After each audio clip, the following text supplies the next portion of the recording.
Bismillahirrahmanirrahim. Assalamu alaikum dear student. My name is Abdul Basit. I am your guided English teacher. Dear student, आज के lecture में हम past indefinite tense के बारे में पढ़ेंगे।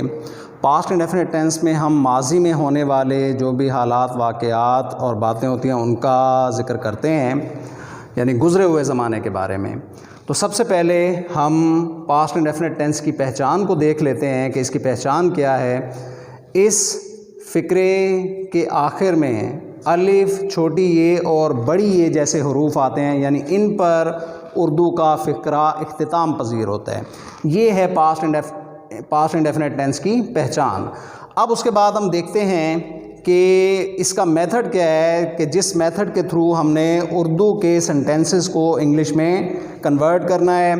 तो मेथड को देखते हैं। मेथड में सबसे पहले सब्जेक्ट आ जाएगा, उसके बाद सेकंड फॉर्म ऑफ वर्ब आ जाएगी।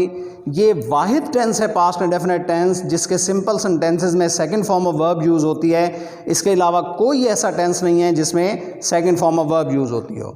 तो second form of verb use होगी और उसके बाद ऑब्जेक्ट आ जाएगा। अब हम इसकी एग्जांपल देखते हैं।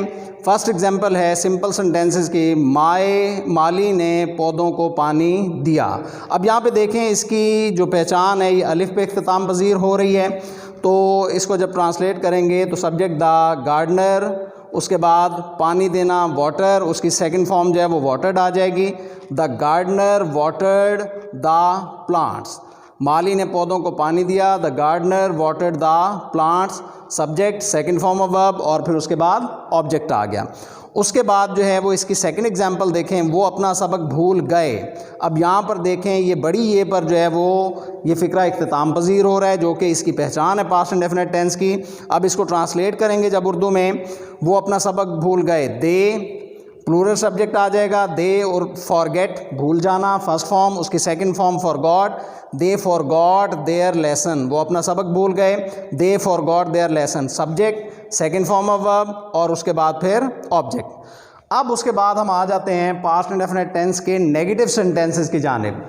नेगेटिव सेंटेंसेस का जो सेंटेंस स्ट्रक्चर है वो ये है कि शुरू में सब्जेक्ट आएगा, उसके बाद डिड नॉट आएगा, फिर उसके साथ वर्ब की फ़र्स्ट फॉर्म का इजाफा होगा और फिर ऑब्जेक्ट आ जाएगा, यानी डिड नॉट के साथ वर्ब की फ़र्स्ट फॉर्म और फिर ऑब्जेक्ट। अब हम इसकी एग्जांपल्स देखते हैं। फर्स्ट एग्जांपल है हमने टिकट ना ख़रीदे। अब यहाँ पहचान देख लें, बड़ी ये पर इख्तिताम पजीर हो रहा है ये फ़िक्रा, जो कि पास्ट इंडेफिनिट टेंस की पहचान है। अब इसको ट्रांसलेट करते हैं नेगेटिव को, हम वी, उसके बाद नेगेटिव की वजह से डिड नॉट और फिर इसके साथ वर्ब की फ़र्स्ट फॉर्म यूज़ होगी, we did not buy the tickets, फिर ये ऑब्जेक्ट आ जाएगा।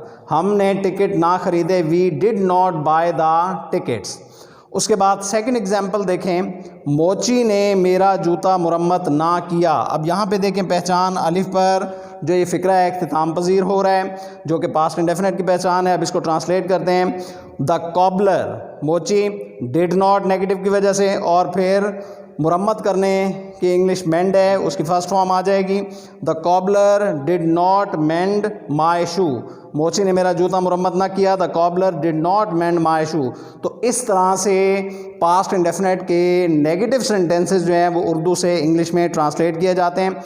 उसके बाद हम इंट्रोगेटिव सेंटेंसेस की तरफ आ जाते हैं। इंट्रोगेटिव सेंटेंसेस में डिड जो है वो सेंटेंस के शुरू में आ जाएगा, उसके बाद सब्जेक्ट, फिर वर्ब की फ़र्स्ट फॉर्म, फिर ऑब्जेक्ट और उसके आखिर में क्वेश्चन मार्क आ जाएगा। अब उसकी एग्जांपल में देखें, फर्स्ट सेंटेंस है, क्या तुमने प्रवास से लुत्फ़ उठाया। अब यहाँ पे देखें ये अलिफ जो है वो इस पर फ़िक्रा इख्तिताम पजीर हो रहा है। अब इसको ट्रांसलेट करते हैं, क्योंकि इंट्रोगेटिव सेंटेंस है तो डिड जो है वो सेंटेंस के शुरू में आ जाएगा। डिड तुम, यू, डिड यू वर्ब की first form enjoy, did you enjoy the flight प्रवास, did you enjoy the flight. तो इस तरह से जो है इंट्रोगेटिव सेंटेंस उर्दू से इंग्लिश में ट्रांसलेट किया। उसके बाद सेकंड एग्जांपल देखें। सेकंड जो है इंट्रोगेटिव सेंटेंस में हवाई जहाज़ अड्डे पर कब उतरा। ये वो सेंटेंस है जिसमें इंट्रोगेटिव प्रोनाउन वाले अल्फाज आ जाते हैं, यानी कब, कहाँ, कैसे, क्यों वाले। तो अगर ऐसे अल्फाज आ जाए कब, क्यों, कहाँ, कैसे, तो इनमें सबसे पहले इन अल्फाज को ट्रांसलेट कर देते हैं। हवाई जहाज़ अड्डे पर कब उतरा, तो कब, व्हेन, उसके बाद फिर डिड आ जाएगा, व्हेन डिड, फिर जो है वो सब्जेक्ट आ जाएगा the aeroplane, when did the aeroplane. अब उतरा land, at the airport? When did the aeroplane land at the airport?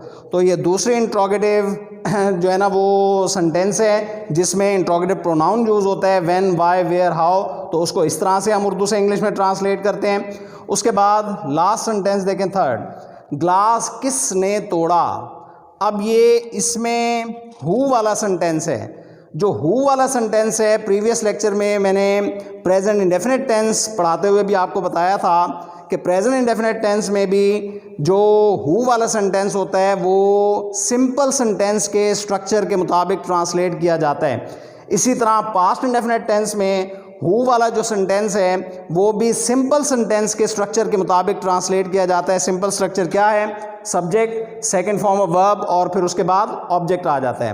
तो ग्लास किसने तोड़ा, हु, वर्ब की सेकंड फॉर्म, इसमें डिड इस्तेमाल नहीं होगा हु वाले सेंटेंस में। बाकी व्हेन, वेयर, व्हाई, हाउ, इनमें इन अल्फाज के बाद डिड इस्तेमाल होगा। हु जो है वो सिंपल सेंटेंस की मुनासिबत से ट्रांसलेट होगा, लिहाजा हु के बाद जो है वो वर्ब की सेकंड फॉर्म आ जाएगी। हु ब्रोक, उसके बाद ऑब्जेक्ट आ जाएगा हु ब्रोक द ग्लास। तो इस तरह से ये हु वाला सेंटेंस जो है वो पास्ट इंडेफिनिट में सिंपल सेंटेंस के स्ट्रक्चर के मुताबिक जो है वो ट्रांसलेट होता है। तो इस तरह से इंट्रोगेटिव सेंटेंसेस जो है वो उर्दू से इंग्लिश में ट्रांसलेट किए जाते हैं। तो डियर स्टूडेंट, आज के लेक्चर में हमने देखा कि किस तरह से पास्ट इंडेफिनिट टेंस के सेंटेंसेस को उर्दू से इंग्लिश में ट्रांसलेट किया जाता है, सिंपल सेंटेंसेस भी, नेगेटिव भी, इंट्रोगेटिव भी। तो मैं उम्मीद करता हूँ कि आज के लेक्चर में इस हवाले से तमाम बातें आपको समझ में आ गई होंगी। अगर किसी किस्म की कोई कन्फ्यूजन हो तो आप मुझसे रब्ता कर सकते हैं। अल्लाह हाफ़िज़।